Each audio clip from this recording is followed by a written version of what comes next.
यह सहकर्मी है जो कभी कभी मुझसे बात करती थी और मेरे साथ मजाक करती थी। मैं 25 एक नर्सिंग होम में आरएन पर्यवेक्षक के रूप में काम करता हूं और वह 30 सीएनए के रूप में काम करती है। हम दोनों 3 से 11 बजे की शिफ्ट में काम करते हैं। वह एक 5 साल के लड़के की मां है और उसका एक पति है जिसके बारे में वह कहती है कि वह उससे प्यार करती है, और मेरी अपनी पत्नी है जिससे मैं बहुत प्यार करता हूं।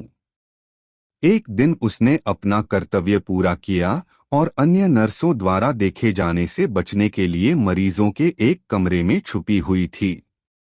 इस समय हम कुछ समय से फेसबुक पर दोस्त हैं और उसने मुझे अभी अभी मैसेज किया है। मैं अपना चक्कर लगा रहा था और वहां उससे मिलने गया।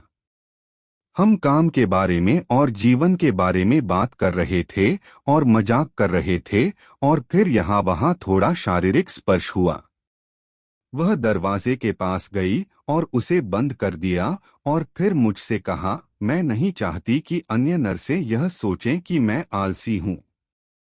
फिर हमने और बातें की और फिर वह मेरे बहुत करीब आ गई और मुझे चूम लिया।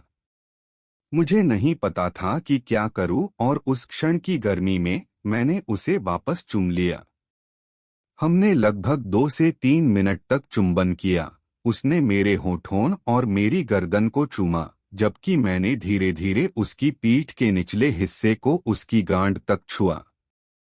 फिर उसने मुझसे कहा कि कभी किसी को मत बताना। उसने मेरा स्नैपचैट मांगा और मैंने उसे दे दिया। मुझे अपनी पत्नी के लिए बुरा लग रहा है, लेकिन मैं स्थिति को रोकने के लिए खुद को तैयार नहीं कर सका।